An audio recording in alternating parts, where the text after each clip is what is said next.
Zachariah! What's going on, Edward? Howdy doody, bud. Yeah, I don't know. Got a little pokering in last night, so I'm feeling pretty Giggity. good. Yeah, it's not too bad. Not that kind of pokering, but whatever. I did use my favorite fleshlight. At the table? I mean, isn't that the way you're supposed to do it? Right. You have to make everybody not know what you have, so you make it awkward, right? Exactly. And, I'm kind of an exhibitionist, too. So, yeah. And so I was sliding my genitals through Nutella this morning. And I was thinking, do you think when magicians have sex and they bust inside of a chick, the chick gets all worried? They're like, oh, shit, I'm pregnant. And he goes, ha, check your ear. That's disgusting. But it's probably true, right? Well, I mean, if you had that ability, I know you would do it.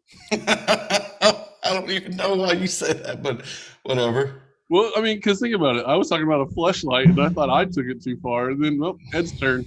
Hi, have we met? Oh, my God. Let's get this thing rolling. You ready? Let's do it. Hit it! Woo!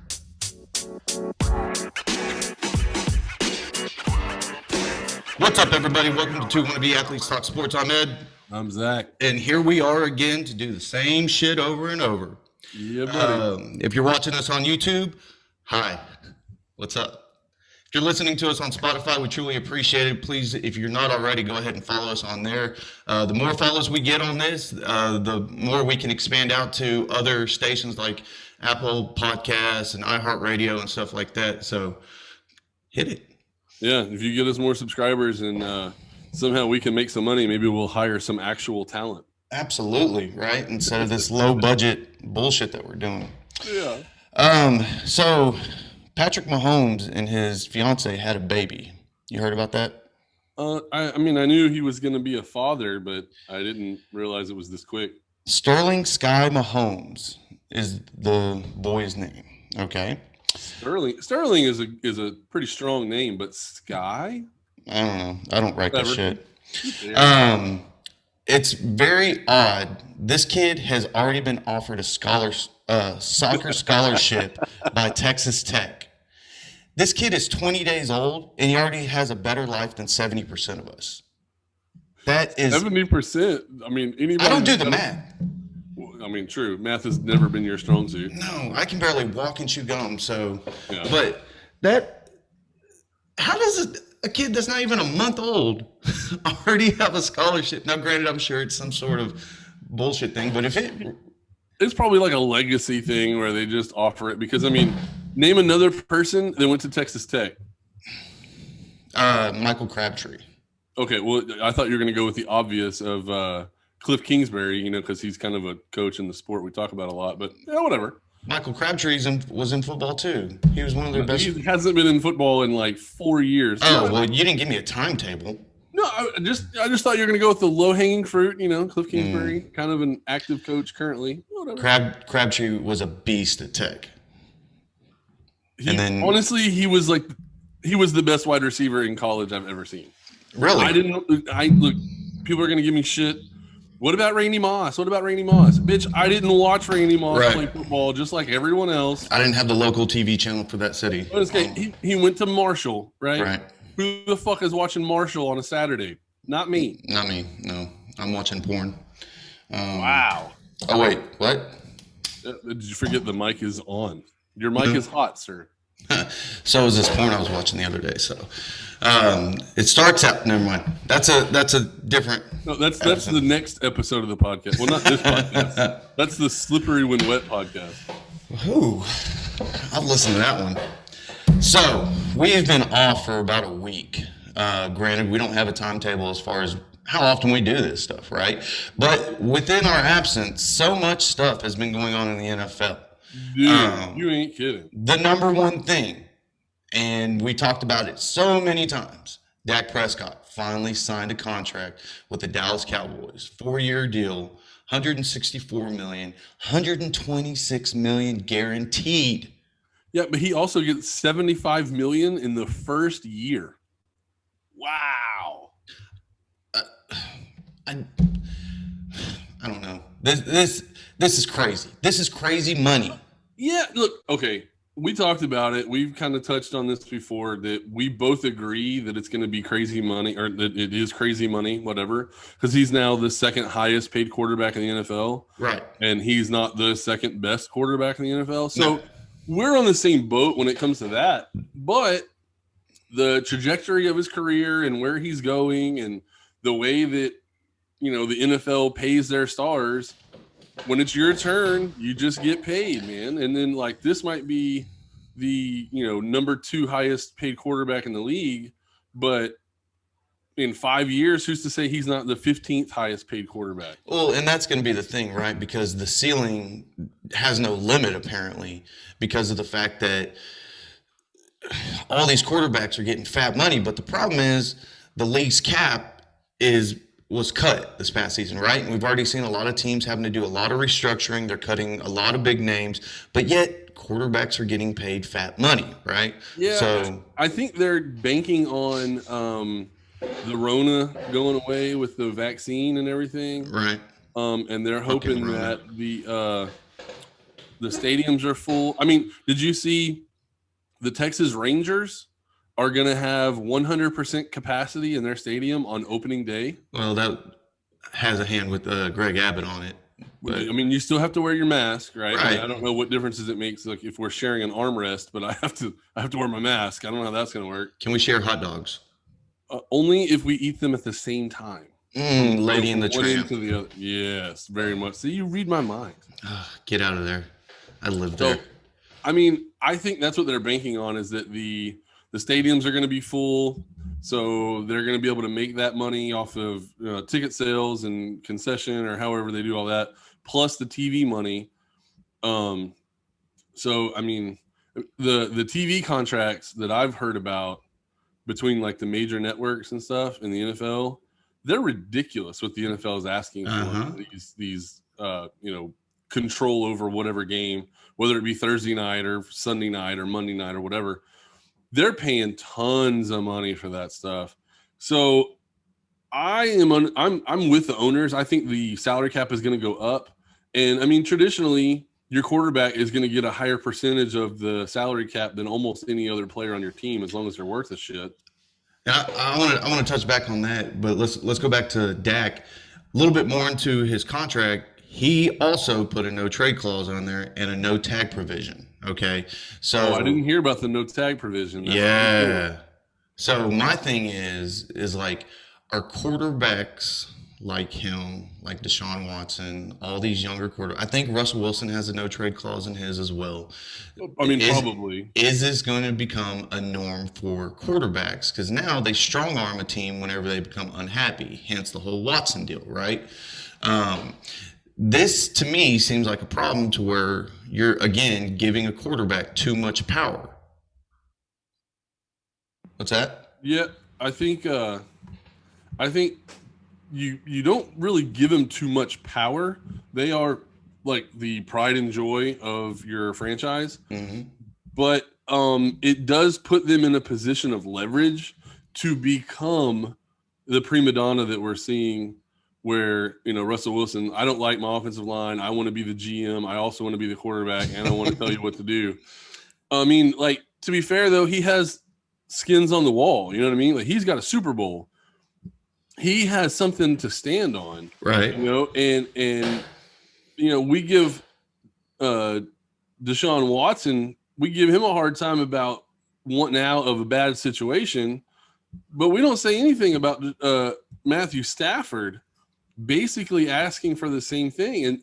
And what I'm getting from the rest of the people with microphones, it just sounds like because Matthew Stafford paid his dues by signing a second contract with a dumpster fire, now he's free. So it's like there's a time limit. As long as you do your 8-year stretch, now like all is forgiven, you can act like that.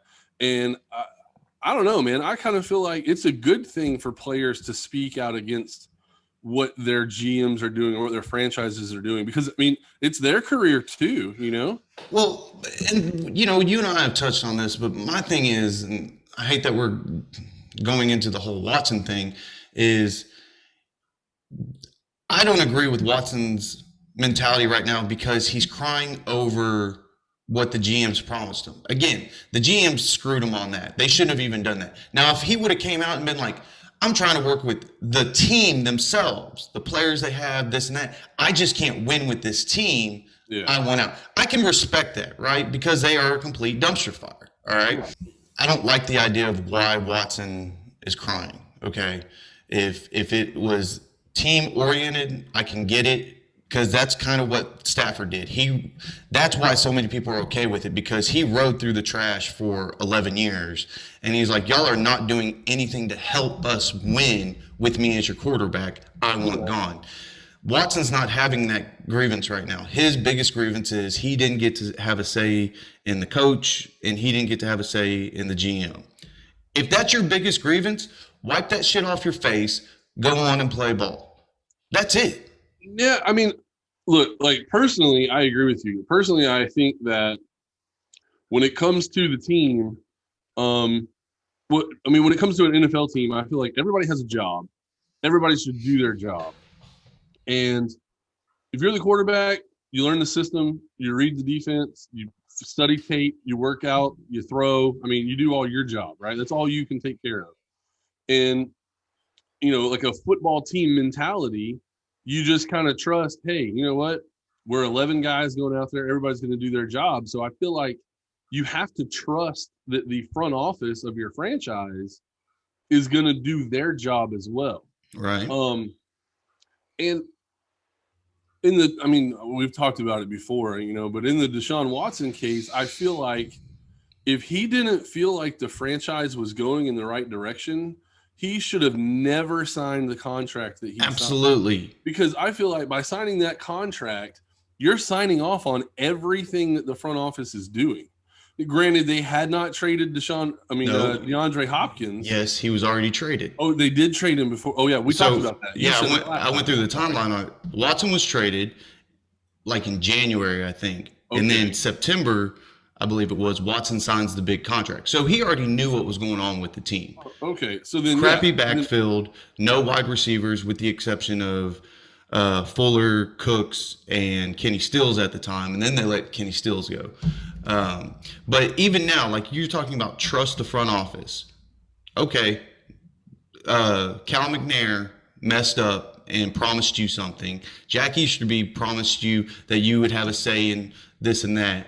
Well, that didn't happen. So now you have a new front office, new head coach, new GM. You need to give them a chance, right? You have to see what they have available to help you succeed. If they don't after this season, and I've said it before, if they shit the bed, which I'm counting on, I can understand if Watson comes out and goes, hey, I want out of here. He played ball. He sucked it up. He played ball for a year, and it didn't work out. Hey, I want out. I can totally respect that. Well, so... Because Russell Wilson, his grievance is, y'all aren't protecting me. He's not crying about the front office not letting him do something. He has a true grievance he's complaining about the roster that's around him. I'm with you, right? I see what you're saying, but I feel like now that we're talking about it aloud, maybe I have more respect for Deshaun Watson doing it now, because he's doing it without getting paid, right? Like, yeah, he signed the big contract, and yeah, it's on the books that he's going to make a ton of money, but he hasn't made a dime off that contract yet.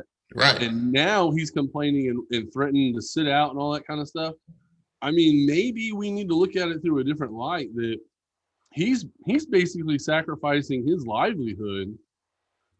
I know that sounds a little bit ridiculous considering how much money they make in the NFL, but I mean, he's sacrificing his livelihood to either go to a contender or force this team to do something to make him better. And I mean, granted, they had an opportunity and they didn't do what they should have done, I guess, with the GM or the head coach, according to him. So he wants out. But I mean, he's asking out prior to making any money on this contract. So I don't know, And we talked about it an episode or two ago, to where there was reports that the Texans aren't going to let him go before June because they're going to take a massive hit on their cap space. Mm-hmm. And that's already past the draft. So any draft picks that if the Texans were going to get, that's gone. So They're damned either way. Um, I just, I don't know. Maybe I'm not seeing this right, but I just think his reasoning sounds very childish to throw this fit, right? Yeah, I mean, I'm with you. I feel like if um I would think if there's something behind the scenes that we haven't heard about, it would have been leaked right out that already. yeah. And if you're still pouting because of the fact that your recommendations weren't seen or anything like that for two positions in the front office, like, oh well, dude, Yeah. you still get to play football. You're playing a game, Yeah. making millions, and That's what I was gonna say. Like I don't know what's happening behind closed doors and what we're not privy to. Like I have no idea. And I'm thinking that that's probably where most of the truth lies with what's going on with that whole situation. There's got to be conversations that are happening behind closed doors that they're not reporting to the media because if I'm anybody that's not Jack Easterby, I am on the phone every day hmm begging Deshaun Watson to come back oh, because absolutely, like if I'm the coach, he's the reason why I'm there. yeah, So I don't know, but I mean, to be fair, we started on this tangent because we're talking about Dak. right. I was just about to. So let's go back to Dak and give him his due because this cluster in Houston is just not worth our time. So with Dak getting this contract, like I know Dallas fans are excited, and you and I both agree, like it's a lot of money for somebody who hasn't really done something spectacular, right? But this puts the rest of the team in a bind, doesn't it not?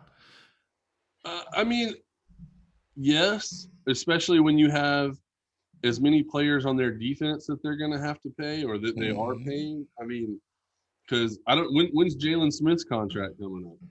That's a good That's a pretty question. big damn piece right there. That really is, right? And I know they're going to lose two cornerbacks in free agency because they can't afford to pay them. They got Jalen Smith. He becomes a free agent in 2026.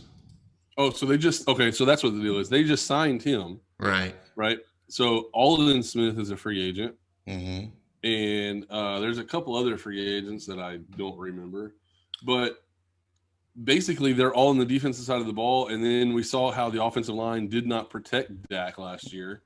Or Dalton or any quarterback that stepped in Well, there. yeah, I mean, Danucci. I'm pretty sure Dalton died on his own when he tried to run. Bro, But I still can see that image of him getting clocked. Like, and it, like, let's just be honest, that's a dirty fucking play. absolutely.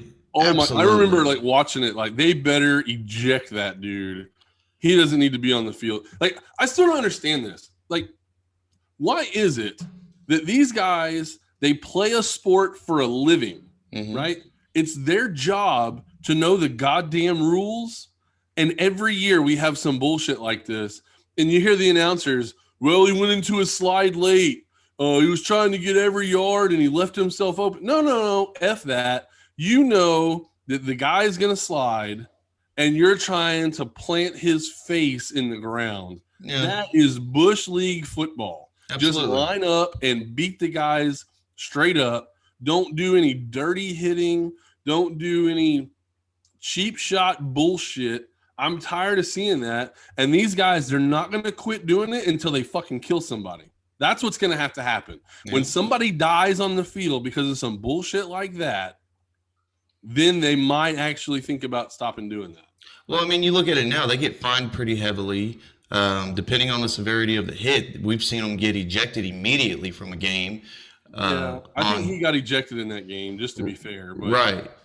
Um, and those punishments apparently aren't scaring these players enough. Now, you can go back and forth on either side because sometimes you do have a quarterback that won't slide, like Joe Burrow. Joe Burrow has a horrible slide that I hope he's working with his busted leg. But we we can both know that sometimes the timing of a hit is not always perfect, right? right, no, I'm with you. I'm with you. But The both the, of the us, when we blatant watched this one, we knew immediately this was Bush. he was gunning right there, Yeah, right? 100%. Um, Yeah, I'm sorry. So Alden Smith is a free agent, and then You have I Sean don't know how to Lee. say his name, but Awuzie is a free agent, and then Jordan Lewis looks like maybe he's the nickelback. Mm-hmm. He's a free agent. And Xavier Woods, their free safety, he's a free agent. I'm On very top of, curious to see what happens with him. yeah, I mean, I'm not sure. Like now that they've signed Dak, I don't know exactly how that hurts their salary cap numbers. Because I know he signed. Technically, it's a 6-year deal. They're voiding the last 2 years of his contract for like salary cap reasons, and that way it's a way friendlier cap hit for the team. That way they can build the team around him. Which I think right there that goes to what I said in our previous podcast about Dak, that he's basically Tom Brady light. Right. He got his money and he's going to get paid. But he's a guy that's going to show up and go to work every day, and he's going to do everything that he can to make that team win. But now saying that, now that he has his contract and he got paid and whatever, he's a made man. If they don't win the Super Bowl now during this contract, is this contract a bust? I don't know. It's going to be hard to determine that because, again, like, you have pieces on your team that need to get paid, and you need those pieces to help you succeed. Dak's not just the solo answer for this team to be successful, right? Prior to 2020, he had been in the league for 3 seasons, I think. And did they ever make it to the playoffs? I'm not sure. With Dak as a quarterback? Yeah. Okay. So the first year he was quarterback, he was 13-3, and I don't know if they were the number 1 seed, but they were a pretty high seed in the NFC. But I mean, they haven't won a Super Bowl in this millennium. So right now, you've got Mike McCarthy. Mike McCarthy's been a coach of a Super Bowl team before. He's been to the dance. He knows the experience, even though it was way back when. But you remember last season, I want to say there were rumors that Dallas was looking at trading Amari Cooper, right? Do you think that's still something that's on the table so they can get somebody younger, fresher? I mean, they've got CeeDee Lamb, and I love CeeDee Lamb. I think he's outstanding. CeeDee Lamb is a fucking beast. I think that kid is going to be a huge superstar. And now that he has Dak, I mean, there's nothing saying that he can unless either one of them get injured or the O-line just falls apart. Yeah, I mean, I don't know about going and getting a younger wide receiver to replace Amari Cooper because they just signed him to a bigger deal. He's only 26. I think he's still a dominant wide receiver in the league. I don't think there's any slowing down or anything like that. I think he's a great player. But yeah, I think him paired up with CeeDee Lamb, I mean, that's a pretty dynamic duo on the outside. I think they probably need their tight end to step up. I guess the Blake Jarwin guy, I guess he got hurt last year, and so that's why we didn't see too much of him. But I think he's a pretty decent athlete. I know in the draft, all the mock drafts that I've been seeing, they show Dallas taking a cornerback, which makes absolute sense. They're losing both their starting corner. Well, they're losing their left starting corner and their nickelback, so they need a cornerback. And these top 3 guys that are going to be in the draft available, I think they're picking 10. Is that right? Somewhere around there. Yeah. So I've seen their mock drafts, and every one of them has them taking a cornerback. That hasn't changed. So, I mean, we know they're not taking a quarterback. We know they're not taking a running back, and it doesn't look like they need to take a wide receiver. So, and this draft is full of wide receivers. Geez, I've been going through like highlights and tape of looking at these guys. There are going to be some surprise dominant wide receivers. And, honestly, most of them are like little guys. They're not the typical 6'4", I'm just going to go up and like, 50-50 ball against you. I'm going to do like a one-step drop, a smoke screen, and I'm going to take it to the house. And it's maybe Dallas will be able to draft a good number 3 late in the rounds that could complement that team and just have a pretty good trio of wide receivers out there. I don't know. I'm really looking forward to the draft. I can't wait for it to be over with so we'll have more content to talk about. Yeah, I'm excited about the draft. But one thing I want people to understand, and I could possibly be completely wrong on this, okay? Dak coming back this upcoming season does not mean they're going to be the best Dallas Cowboy team they can be, right? No, their defense still sucks. Absolutely, right? I think within his 4-year contract, we will see a very dominating Dallas Cowboy team. And I know a lot of people who know me are shocked that I'm saying that, but I'm one of them. it's the truth, though, okay? Yeah. They have outstanding weapons that can destroy just about any team except their defense. So, Yeah. Jerry, I know you're listening. Go ahead and draft the right defense so all the Cowgirl fans will be happy in every season like they do now. Oh, Super Bowl, we're going. Yeah, dude. Okay, I know you give Cowboy fans a bunch of shit, I do. and living in Texas and not being a fan of either team in Texas, both of y'all's like major percentage of your fan base, y'all are delusional. Absolutely. Let's just say it. But I remember specifically getting into arguments on Facebook, right? Back when that was what we did. right. And somebody posted a comment. They went 2-0 and they beat like I think they beat like The Cincinnati Lions. and they beat the two shittiest teams, right? Like Jacksonville and whatever, right? They beat two shitty teams. And everybody on my timeline was like, Super Bowl bound, baby. We look so good. And they proceeded to lose the next 14 games in a row. And I loved every minute of it. So there were people telling me on Facebook, like, hey, if you don't think this team is a playoff team, you're insane. You can go ahead and lock it up. And I was like, yeah, where are they at now, bitch? Right. But the Cowboys fans do the exact same thing. Well, and I know some people from Philly that are strong Eagles fans. They seem to do the same thing ever since they won the Super Bowl. I give Philadelphia people a pass. I'm not sure why. I just do. I guess I feel like those people, like Philadelphia only, right? Maybe Pittsburgh people, maybe Pittsburgh. This past season, Pittsburgh fans were like, when they went on that winning streak, they were like, y'all might as well just hand us the trophy now. Well, and then some people were that way. But I feel like most of the people that I've talked to that are Eagles fans or they're Steelers fans, they're pretty knowledgeable about the game. Right. What I'm saying about, Texan fans, Cowboys fans, is that for the most part, the majority of the people that I talk to about those teams, they can't name 3 players on the roster. And so that's kind of why I give Philly fans more of a pass, because I feel like they're like invested in it, like it's in their blood, it's in their soul, right? Because they're bred that way. Like their dads were like the drunk guy throwing beer cans at the TV, and so like that's just how they grew up. So they knew that. You know what I mean? So, any predictions on Dak and the Cowboys? Man, see, it's so hard to say right now with as many holes as they have on defense. Because they basically have no cornerback. They have one cornerback, and they have, I think, one linebacker, Jalen Smith. That's it. After that, they have so many holes on their roster that, like, I don't know what to make of it. I mean, like I said, Alden Smith, he's a free agent. Sean Lee is a free agent. Joe Thomas, Justin March, which I don't know who that is, but he's a linebacker. He's listed as a linebacker. And he's a free agent. So Vander Esch is a good player, but they can't do it alone. Right. So it depends on what they do in the draft. If they can get, Patrick Surtain or, wow.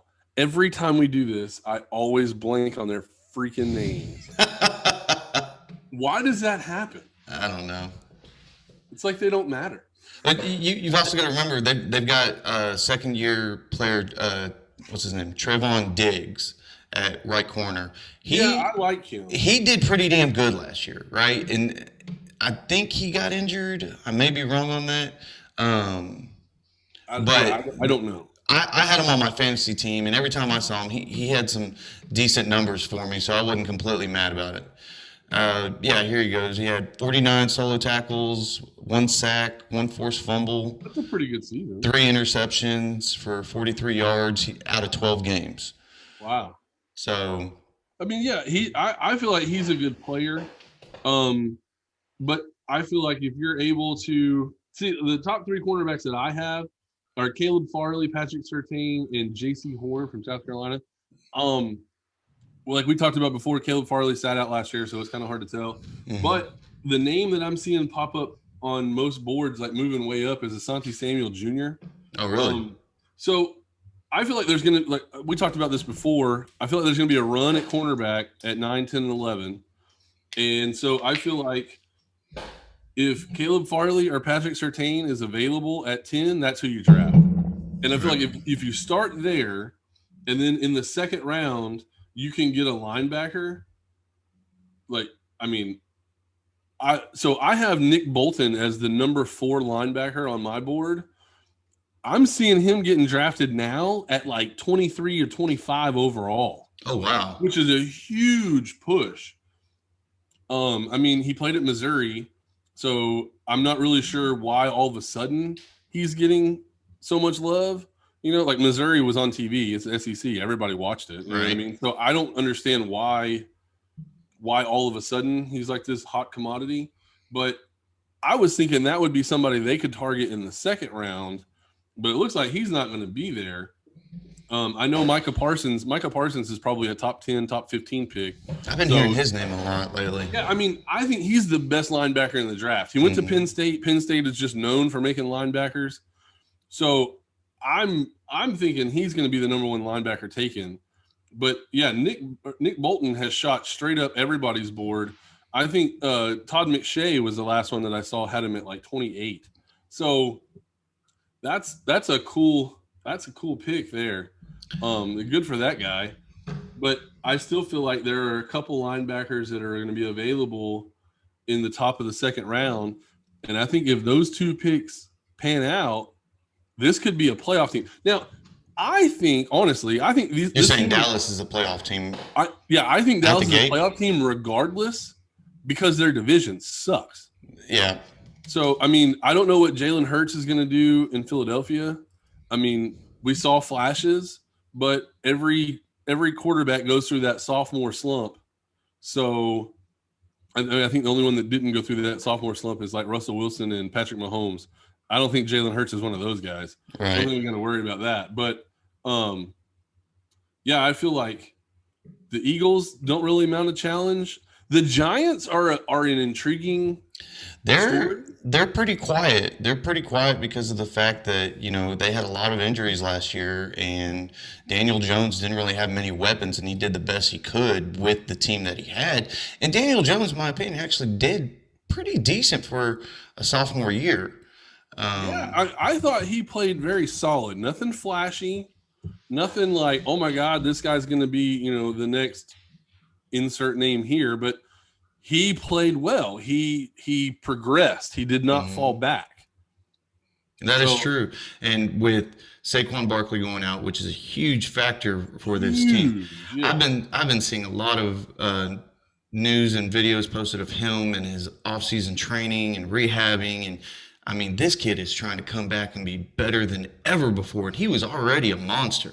Yeah. So I hope it's not one of those deals to where he's working way too hard in the offseason to where first 5 games, boom, another injury. Like, yeah, that would be unfortunate. You don't want to see 500 carries and now he's dead. You know, we've seen that many times in the past where a player will change their regimen in some form or fashion, whether it be their diet, their workout, their coaches as far as training and so forth, and they come out and they shit the bed, right? One I can think of out the gate was Arian Foster whenever he switched to becoming a vegan. And when he did that, like, he was injury prone. Like, he got hurt constantly. Now, I don't know. Same thing happened to Prince Fielder. Prince Fielder came out, he gave up beef and all. He went to be vegetarian and then hurt his neck and had to retire. I mean, Right. I don't think they're related, but I'm with you. It sounds weird. That's what I'm getting at, right? Is like when you change something major like that. Now, granted, it's more beneficial for your body, as some say. I'm going to go ahead and stick to my bacon and steaks and burgers and all that because I love being fat. I'm Yeah, me cuddly. too. Um, but I'm very eager to see what Saquon can do. I'm watching the Giants on the side just to see what goes on with there because they need wide receivers, they need a tight end. Yeah, I'm looking at the roster currently. They don't even have a tight end on the roster. Oh, wait. Evan Okay. Ingram's not on there. No. Hold on. It's my fault. The page just refreshed, and I was like, "What the hell?" Yeah. Using that dial-up internet over there. Yeah, I didn't say my bad. Somebody picked up the phone at my house. So yeah, Evan Ingram. I don't understand this guy. So can we talk about him for a second? Let's go. How is it that a guy that has this much talent Mm-hmm. doesn't succeed in the NFL? I mean, Do you think he's unhappy there? I mean, I think he's unhappy, but I think he's unhappy with himself, right? Like, it's not that he doesn't get targets because he gets a shit ton of targets. He never does anything with them. Does He he need can't a catch hug? the ball. If he's in like one-on-one coverage that he should dominate, he lets the defender back in. Dude, I can't explain it. But when you watch him on the field, you see like his size and his speed and like, just everything he had coming into the NFL. And then he's on that bust territory, Mm-hmm. where he looked like he was going to be a stud and he's turned out to be nothing so far, like nothing spectacular. Now, I mean, okay, granted, he had Eli Manning at the back of his career and now he's got Daniel Jones at the beginning of his career. So like, I can give you a pass for a couple of those. Well, you look at his rookie season when he came in 2017. He played 15 games, 64 receptions for 110 yards and 6 touchdowns. That put his name on everybody's radar, right? Well, I mean, plus he was drafted in the first round, so I mean Right. that. And then he has 2 years in between to where he's under 70 yards total. Or no, I'm sorry, targets. His yardage, he was 677 and then 467. Then this past year with Daniel Jones, he had 109 targets with 654 yards and 1 touchdown. So again, that was a team that was kind of like the Niners, where injuries and COVID had major roles in the downfall of that team. But with him, though, like, he should have been a leader who stepped up. He's been on the team long enough to where he could have stepped up and been like, okay, I know what I need to do. I need to help carry this team, because he played all 16 games. Just needed to step up and be a leader on the team. But, I look at the roster now, and I guess I didn't know some of it because I didn't pay much attention to New York last year, but I'm digging into them more. First and foremost, their backup quarterback, I've always been a fan of, and I don't know why. Colt McCoy. Wow. Yeah, the only problem I had was the national championship game he was in, and then he got hurt. For years, I said that he faked that injury and He very well could have. tossed the game for Texas, but that's a completely different story. But Sterling Shepard is Sterling Shepard. He had some hot spots here and there, but he's not anything spectacular, right? Yeah. Darius Slayton is somebody that a lot of people sleep on. He has the potential. I mean, granted, that's why he was drafted, to be something for that team. And hopefully coming into this next season, this will be his 3rd season, he does something outstanding, because, I mean, he's averaging around 745 yards out of his 2 seasons, total of 11 touchdowns, 8 his rookie season. So he has that spark to be their number one. It's just, can he carry that team with it? Yeah. I mean, I like Darius Slayton. He's a pretty good wide receiver, young guy. He's on my fantasy team, so I kind of root for him just for me. Right. Selfish reasons, of course. But, you got to keep that championship belt. You got to keep it running. You know what I mean? Here we go. I can't wait for this season to start, and then that's going to be part of our stuff right there. I'm going to get a shirt made that just says champ. Yeah, you know it. Okay. So I just got the alert. So Tom Brady got an extension to play for Tampa Bay through the 2022 season. So I was under the impression that he signed a 2-year deal there anyway. He did. So So that would have been, this is just an extra year. yeah. So he's going to play a third year with Tampa. So there must be something on the board right now that he's liking. No. What? It says they reached an agreement with the Buccaneers today on a 4-year contract extension that voids to a 1-year extension that locks him up into Tampa through 2022. Okay, that's the weirdest. They've come up with this new way to skirt the salary cap. So they're doing all these, hey, we're going to say that it's a 4-year contract, but we're going to void this year, and then we're going to carry the one and then add this to 2035. It's like, what the hell? But anyway. So speaking of salary cap, I was amazed this morning to wake up and see that the New Orleans Saints, who we talked about a couple episodes ago, they were sitting at $65 million over the cap. They're now only $15 million over the cap. They lost 40 pounds in a matter of days. Well, so is that's I can't do before math. They 50. restructure Michael Thomas, right? Right. They hadn't even done it. No, I believe they've already completed that. I can't do math. Okay. It was 50 pounds that they lost. Well, whatever. That's still a hell of a deal. But that's crazy that they've dropped weight that much in cap space, right? So they went from I also heard they're going to cut Emmanuel Sanders, which I think saves like another $5 million. That has already been done. Okay, I'm not showing that on here. So all right. Let's see. On the 6th, they cut their cornerback Jenkins. Mm-hmm. On the 5th, they cut linebacker Kwan Alexander and Emmanuel Sanders. And wow, that's the one. Okay, that's the most shocking one to me is the Kwan Alexander cut. Well, they also released Jared Cook and Josh Hill. Yeah, I knew about the Jared Cook and the Josh Hill because now they basically have no one to play tight end. So right. I knew about those two, but I guess I missed the report about them. Actually, I heard they were going to cut Kwan Alexander and Emmanuel Sanders.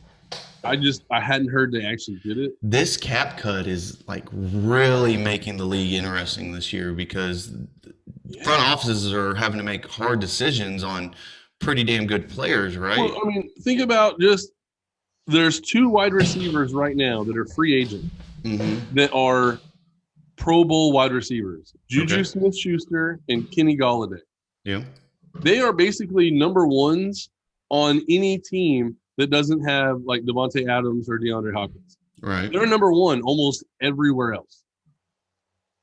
And they're free agents. And like the Lions had cap room and chose not to sign Kenny Golladay. That's crazy. Right. Like to me, that's the most shocking because he's a guy, he's already on your organization. He's already proven that he can play in the league and you've seen it firsthand and you're going to let that guy go. They must be in like full on rebuild mode. But they've been in rebuild mode for seems like over a decade now. Right. But I guess what I'm saying is it makes it sound like they're in rebuild mode, like even beyond Jared Goff is what I'm saying. Like Jared Goff's still a young guy. And obviously, I guess what I'm saying is that just tells me that they don't believe in that guy. Right. That's insane. I mean, and then Juju Smith-Schuster, he's an all-pro wide receiver. And the Steelers were just like, we don't need you, bud. Yeah, and you saw they restructured a deal with Big Ben as well, so he can stay as a Steeler a little bit longer. I mean, I think that just puts it to where he's a Steeler for the end of his career. Yeah. Dude, I don't know, man. I think the draft is going to set the tone for how the rest of the teams are going to be and what's going to happen with free agency. Then again, when has free agency's already opened, so they can start signing people left and right? Yeah.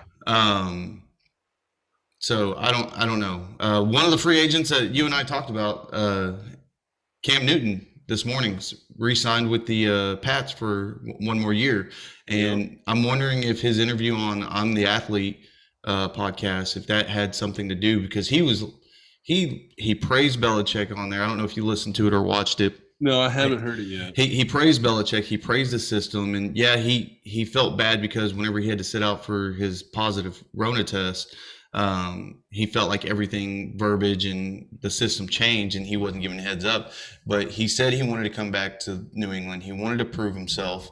So I'm very interested in seeing how the Patriots now play free agency with having him. Are they going to put weapons around him? I think this is going to be the year that you actually see the Patriots make a splash in the draft. Really? Is it? We talk about it all the time. Is this the time that they move up? I don't know if they will necessarily move up. Well, I guess they would have to. I'm thinking that they're going to make 2 picks in the first round. Okay. That's what I'm thinking is going to happen because, I mean, they're way under the salary cap. They have a lot of holes on the roster. They had a lot of guys on their defense that were missing last year, and they went 7-9.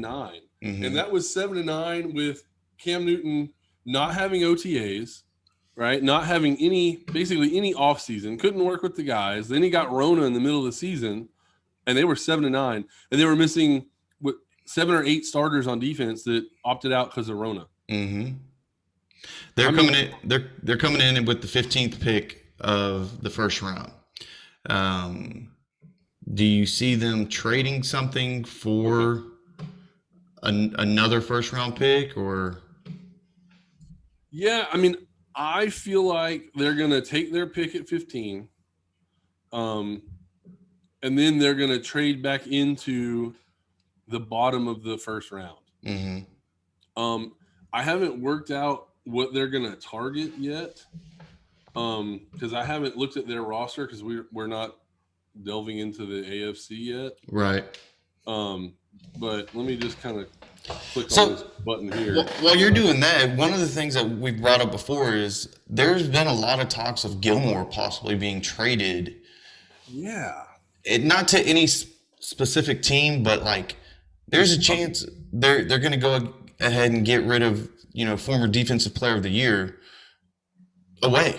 Now, granted, he's a little up there in age, but I mean, he's still a stout player who does his job very well when he's on the field. So I'm very curious to see if the rumor mill on that is actually true and where they go with that. Yeah, I mean, it's weird. He is 30, right? So that's up there. Especially when you talk about a guy who's going to need speed. Mm-hmm. And I mean, he's one of the best cornerbacks in the game right now. Mm-hmm. And I don't know. Like, do you think because Patrick Peterson is a free agent that hurts Stephon Gilmore's trade value? So maybe that will deter them from making that trade because they're not going to get, because if the team says, "Oh, well, we'll give you this," and they're like, "Well, no," then they say, "Well, we just go sign Patrick Peterson, and we got almost the same guy."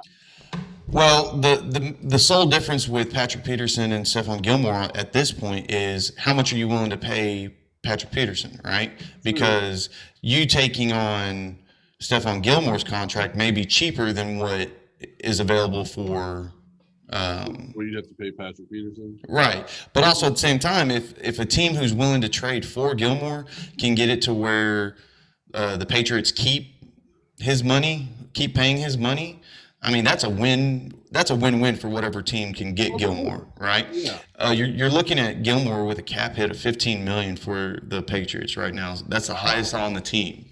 That's probably, honestly, the Patriot way. That's why they're looking to do it. Well, you also look at it. They have $70 million available in cap room, so he's not hurting them.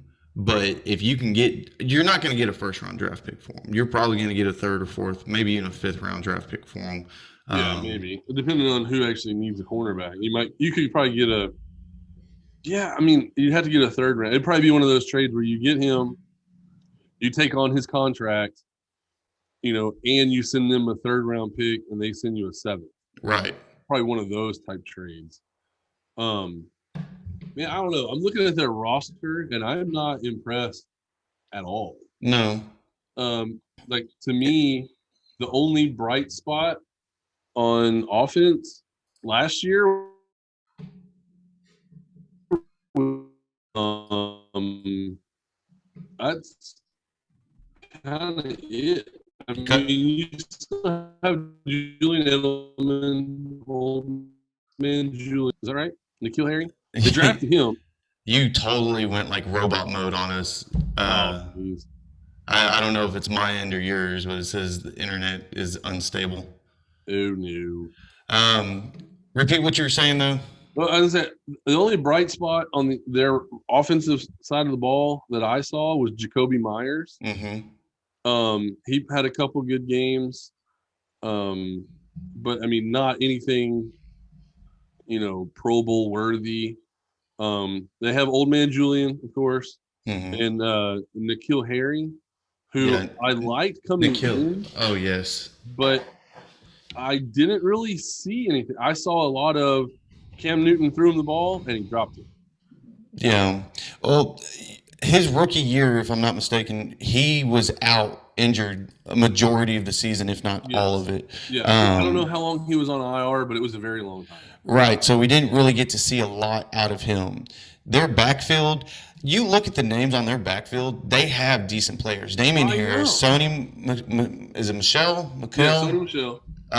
James White, with the exception of Rex Burkhead. Like, Rex Burkhead is a good fill-in here and there, but those first three are phenomenal backs that just can't get anything done. Sony Michel's first year, he was a stud. Like, it was between him and Saquon for best back. I believe they both came out in 2018.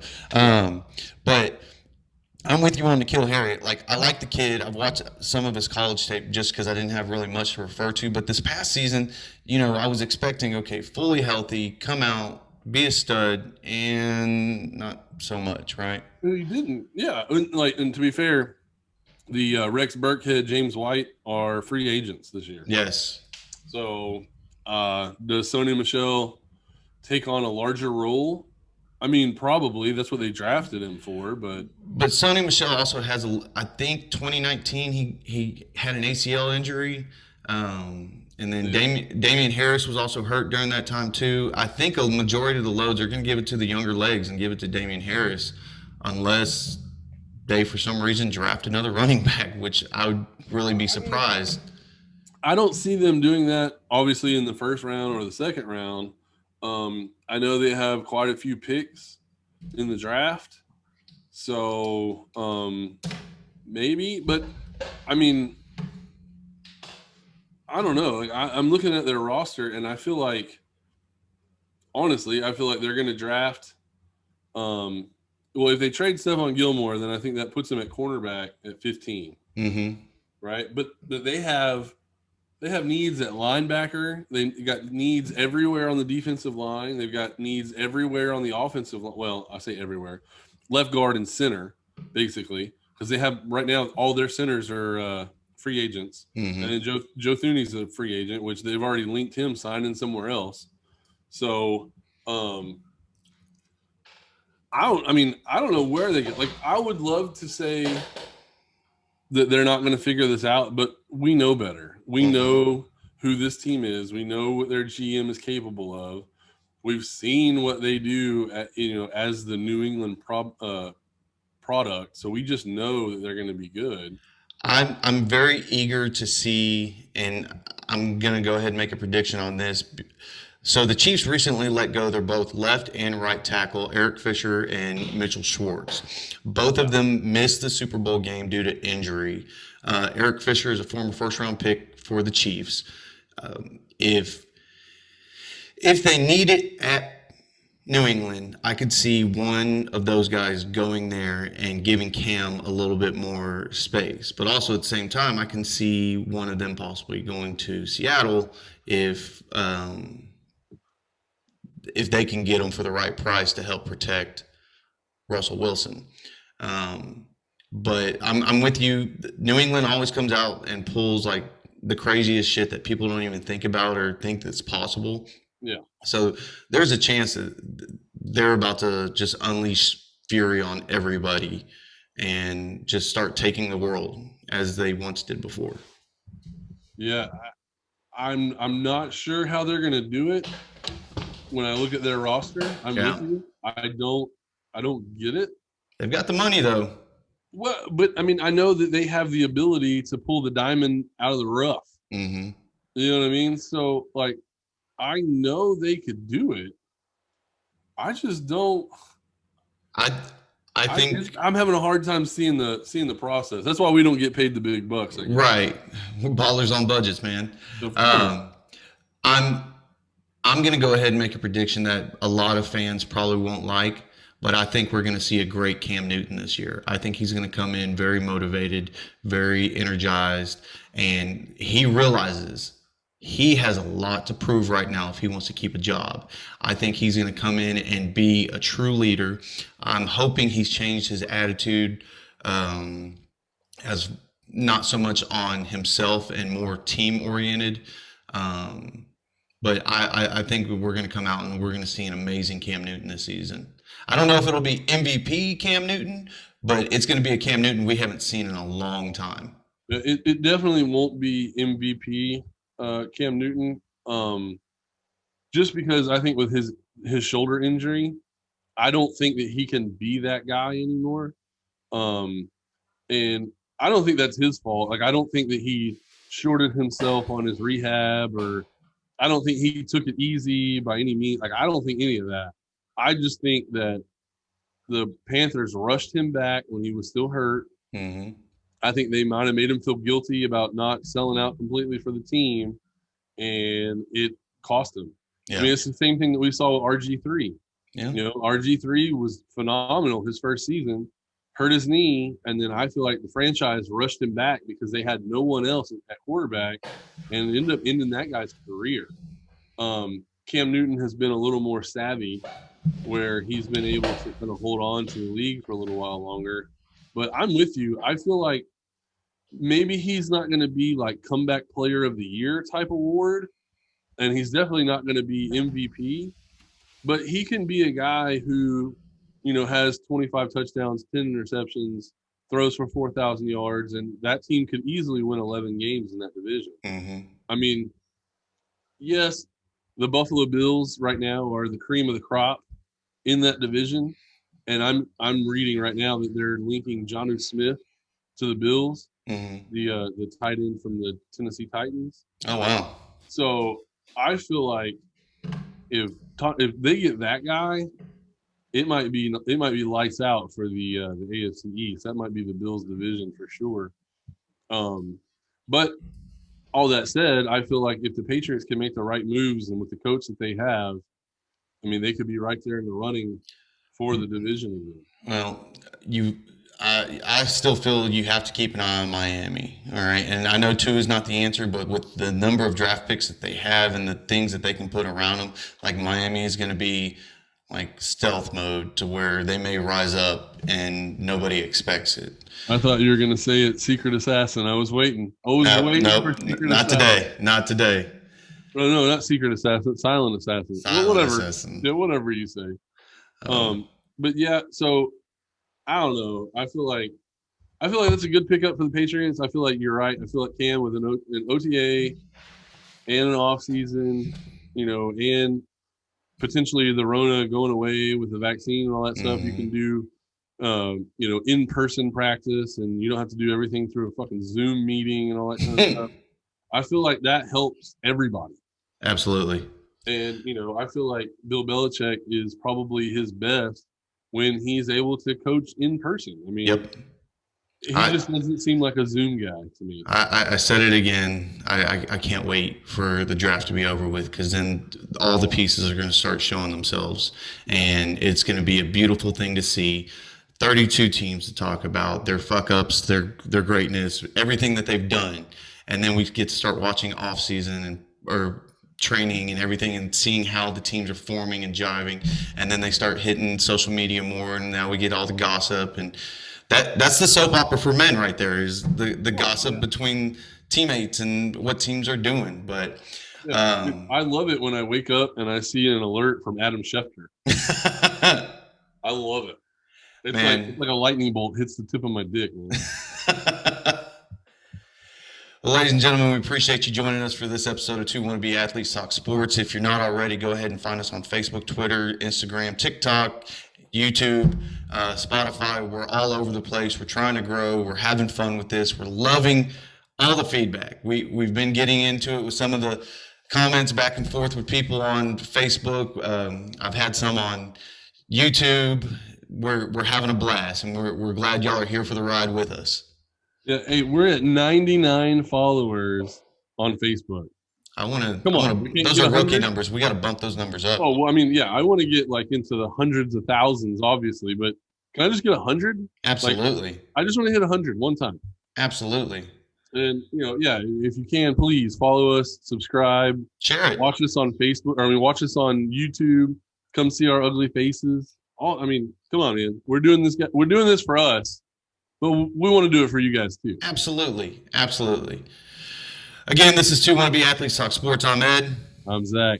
Adios, assholes. Always a go.